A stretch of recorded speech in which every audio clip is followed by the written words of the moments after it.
गुरु पूर्णिमा के पावन पर्व पर आप सब लोगों को हार्दिक बधाई। गुरु पूर्णिमा का पर्व आप सब लोगों के लिए मंगलकारी हो, गुरु की कृपा प्राप्त होती रहे। गुरु पूर्णिमा का पर्व क्यों मनाया जाता है, गुरु का क्या स्थान है, गुरु कितने प्रकार के होते हैं, इस संबंध में आज की चर्चा में गुरु पूर्णिमा का विशेष महत्व जो हमारे देश में प्रचलित है, इसके लिए आप सब लोगों को बतला देना चाह रहा हूँ कि गुरु पूर्णिमा एक ऐसा पर्व है जिसमें हर व्यक्ति किसी न किसी अपने धर्मगुरु से जुड़ता है और ज्ञान अर्जित करता है। मनुष्य शरीर ही ज्ञान मात्र से परिपोषित होती है। यह ज्ञान दो प्रकार का होता है, एक लौकिक ज्ञान और एक पारलौकिक ज्ञान। पारलौकिक ज्ञान उसको आध्यात्मिक ज्ञान भी कहते हैं। आध्यात्म क्या होता है, जो आत्मा का ज्ञान होता है वो आध्यात्मिक गुरु देते हैं, और जो लौकिक ज्ञान होता है, सांसारिक ज्ञान होता है, हमें स्कूल में मिलता है, माता पिता से मिलता है, हमारे सगे संबंधियों से मिलता है।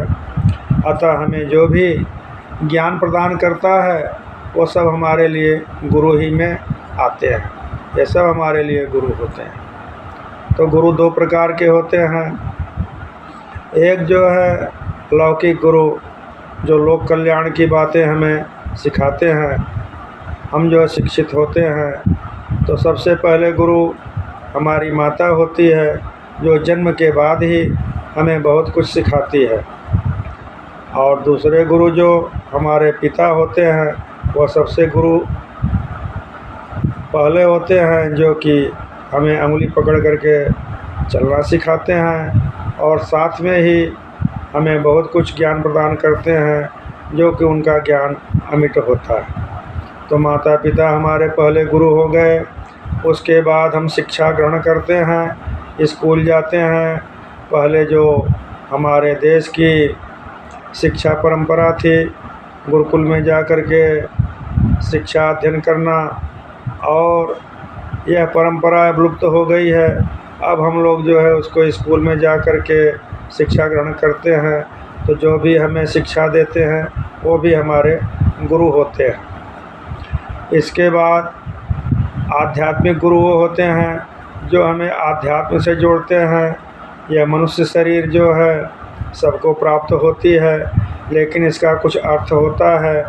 मनुष्य शरीर का मतलब खाना, सोना, सुखी रहना, सुख भोगना, ये सब नहीं है। मनुष्य शरीर का मतलब होता है कि अपने चारों आश्रमों का निर्वाह करते हुए अंत में भगवत प्राप्ति करना। भगवत प्राप्ति कैसे होती है? भगवत प्राप्ति के लिए जो भगवान से जुड़े हुए हैं वही गुरु हमको वह मार्ग सिखाते हैं, क्योंकि उनका वह अनुभव है, वो आध्यात्मिक गुरु हैं। तो हम क्या करते हैं, उस ज्ञान को पा करके इस नश्वर शरीर से परम पद मोक्ष को भी प्राप्त करते हैं, जो सबके लिए प्राप्त करना आवश्यक होता है, सबको करना चाहिए। आध्यात्मिक गुरु सबको बनाना चाहिए। इस प्रकार से यह मनुष्य शरीर धन्य हो जाता है, जबकि संसार में अपने सभी निर्धारित कार्यों को करते हुए और चतुर्थपन में जो संन्यास कहा जाता है, संन्यास अगर न भी ले सकें तो घर में रहते हुए भी यहाँ रहें और संसार से मन से विरक्त होकर के अपना ध्यान प्रभु में लगाएं, और प्रभु में ध्यान लगाने के बाद ही हमें वह गति अवश्य प्राप्त होगी। और यह ध्यान कैसे लगेगा, इसकी विधि क्या है, गुरु उसको बताता है, और वह गुरु के बताने पर हमको सहज ही प्राप्त हो जाता है। वही चीज़ें हम सीख करके नहीं कर पाते।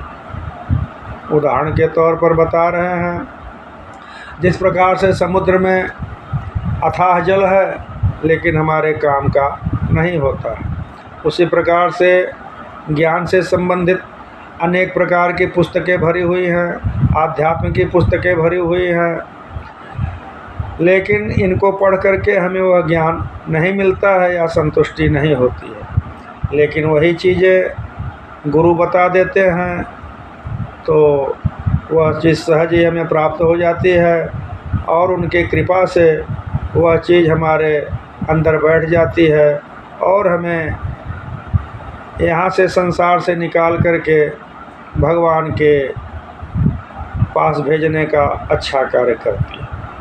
समुद्र के जल से संतुष्टि नहीं होती है, लेकिन वही जल जो है वर्षा के रूप में बादल ले जाता है और वर्षा बरस जाती है तो बरसात के जल से सबकी तृप्ति हो जाती है, खेती हरी भरी हो जाती है, सब लोग धन्य हो जाते हैं और उसी से हमें अन्न मिलता है, जल मिलता है, जिससे हम जीवन धारण करते हैं। अगर बरसात न हो तो हमारे लिए संकट खड़ा हो जाता है। इसी प्रकार से जो गुरु हैं वह अनेक प्रकार के धार्मिक पुस्तकें भले ही लिखी गई हों, जिसमें से हम मुख्य ज्ञान प्राप्त करने में असमर्थ हो जाते हैं या भटक जाते हैं, उलझ जाते हैं, क्या सही है क्या गलत है।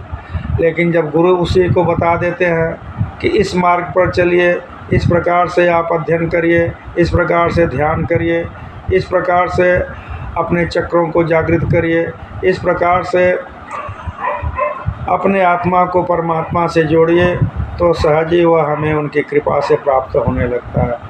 इस प्रकार से कहा जाए तो गुरु का बहुत महत्व है। सब लोगों को गुरु करना चाहिए। गुरु का इतना महत्व है कि भगवान राम, भगवान कृष्ण यह जो है साक्षात परमात्मा होते हुए भी लौकिक अपने कार्य में गुरु का महत्व बतलाए और स्वयं ही गुरु बनाए और गुरु का ज्ञान लिए। तो भगवान कृष्ण भी संदीपनी को अपना गुरु बनाए, भगवान राम के गुरु वशिष्ठ हुए, क्योंकि वो तो सर्वज्ञ थे, सब कुछ जानने वाले थे, लेकिन उनको भी गुरु बनाना पड़ा। तो हम लोगों को कौन सा ज्ञान इतना है कि बिना गुरु के हम ज्ञानी हो सकते हैं या वो चीज़ पा सकते हैं जो कि गुरु देते हैं। अतः सबको गुरु के शरण में जाना चाहिए, अपने किसी न किसी आध्यात्मिक गुरु का खोज करना चाहिए।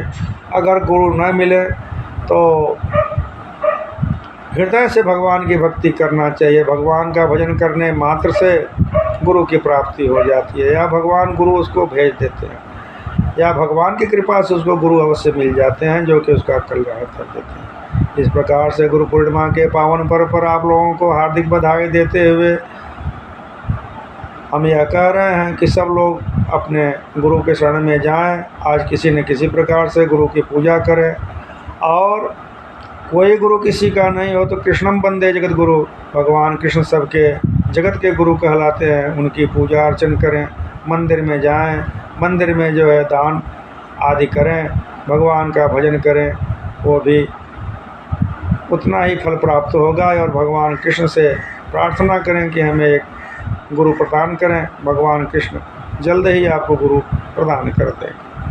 भगवान शंकर भी सबके गुरु होते हैं।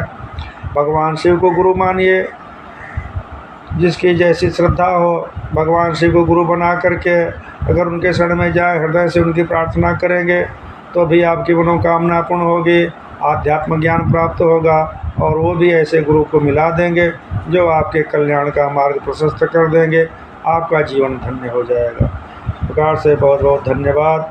गुरु पूर्णिमा आपके लिए मंगलकारी हो, गुरु का आशीर्वाद प्राप्त होता हो, सांसारिक सुखों को भोगते हुए आप परम पद मोक्ष को प्राप्त करें, भगवान के धाम को प्राप्त करें। गुरु पूर्णिमा का यही पावन पर्व है, यही महत्व है।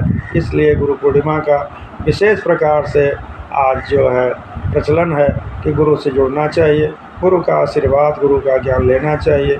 सब लोगों को चाहिए कि आज प्रतिज्ञा करें कि अपने जो कोई न कोई एक गलत काम है जो हमारे दिनचर्या में अवरोधक होता है, हमारे आध्यात्म में बाधक होता है, उसको छोड़ें और कोई ऐसा ज्ञान जो प्राप्त करें जो हमारे लिए सार्थक हो, सांसारिक सुख को देने के साथ ही आध्यात्मिक सुख प्रदान करे, ऐसे ज्ञान की तलाश करके प्रतिज्ञापूर्वक उसको ग्रहण करना चाहिए, उसको लेना चाहिए। इस प्रकार का यदि आपके अंदर जिज्ञासा है, आपकी सद्भावना है, तो अवश्य ही गुरु प्राप्त होंगे और आप जो चाहेंगे वो आपको प्राप्त हो जाएगा। बहुत बहुत धन्यवाद।